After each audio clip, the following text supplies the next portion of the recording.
ইদানিং অনেকেই আমাকে প্রশ্ন করছেন বিভিন্ন ভিডিওর কমেন্ট বক্সে বা ফেসবুকের মেসেজ অপশনে যে ভাই মঙ্গোলিয়ার ভিসা কি বর্তমানে চালু নাকি বন্ধ, বা মঙ্গোলিয়া ভিসার সর্বশেষ আপডেটটা জানান। তো এখন যে বিষয়টা হচ্ছে কি ভাই, সর্বপ্রথম একটা কথা বলে নিই, কারণ আমি কিন্তু কোনো দালাল বা এজেন্সির লোক না বা বিদেশে লোক পাঠানোর কাজ করি না। আমি একমাত্র আপনাদের মাঝে কিছু বৈদেশিক তথ্য এবং বৈদেশিক বিভিন্ন আপডেট তুলে ধরি। তো যাই হোক, আজকে এই বিষয়টা আপনাদেরকে একটু ক্লিয়ার করে দিই।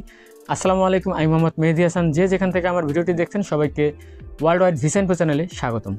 চীন ও রাশিয়ার মধ্যস্থানে অবস্থিত এই মঙ্গোলিয়া দেশটি কিন্তু খুবই সুন্দর একটি দেশ।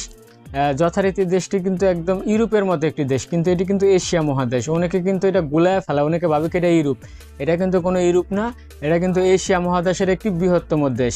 ঠিক আছে, মানে আকারে বৃহত্তম কিন্তু জনসংখ্যা কম। ঠিক আছে, এই দেশটি কিন্তু বর্তমানে শ্রমবাজার রানিং আছে।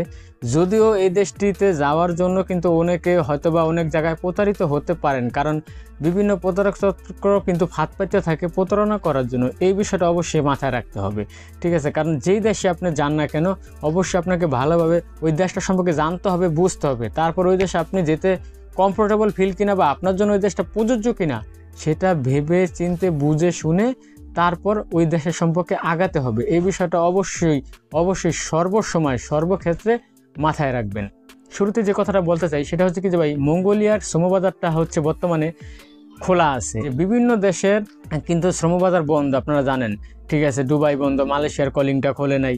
তো এই কারণে দেখা যাচ্ছে যে মঙ্গোলিয়ার প্রতি একটা চাপ চলতেছে। চাপটা হচ্ছে যেরকম দেখা যাচ্ছে যে যদি যেখানে জব ভ্যাকেন্সি থাকে, একটা এক্সাম্পল 5 জনের, সেখানে 10 জনের ফাইল জমা পড়ে রয়েছে। কারণ এটা একটা চাপ পড়ে গেছে। ঠিক আছে, বর্তমান সময়ে, কারণ ওই যে মঙ্গোলিয়া খোলা।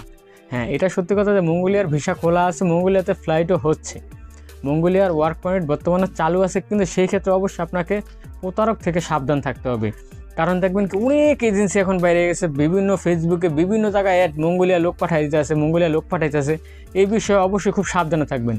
হাতে গোনা কিছু এজেন্সির মাধ্যমে মঙ্গোলিয়া ওয়ার্ক পারমিট ভিসাতে মানুষের যেতে পারবে। মঙ্গোলিয়ার ভিসা খোলা আছে, আবার আপনার জন্য মঙ্গোলিয়ার ভিসা বন্ধ। সেটা কীভাবে? আপনি যদি কোনো প্রতারক দালালের হাতে যা পড়েন, দালালের খপ্পরে পড়লে তো আপনি যাইতে পারবেন না মঙ্গোলিয়া, তার মানে আপনার জন্য বন্ধ। কিন্তু অরিজিনালি মঙ্গোলিয়ার ভিসা চালু আছে। সেই ক্ষেত্রে অবশ্যই ভালো কোনো এজেন্সির মাধ্যমে আপনাকে ট্রাই করতে হবে, যাতে আপনি আপনার গন্তব্যে পৌঁছাতে পারেন। এই বিষয়টা অবশ্যই খেয়াল রাখবেন। তো দর্শক, আশা করি আমার কথাগুলো আপনারা বুঝতে পারছেন। যদি ভালো এজেন্সি বা যারা লোক পাঠাতে সক্ষম তাদের শরণাপন্ন হন, তাহলে মঙ্গোলিয়ার ভিসা চালু। আর যদি আপনি প্রতারকের পাল্লায় পড়েন, তাইলে বন্ধ। কিন্তু সর্বশেষ ফলাফল, মঙ্গোলিয়ার ওয়ার্ক পারমিট ভিসা বাংলাদেশিদের জন্য এখনও রানিং আছে এবং খোলা আছে। তো দর্শক, আজকের মতো এই পর্যন্তই। সবাই ভালো থাকেন, সুস্থ থাকেন। আল্লাহ হাফেজ।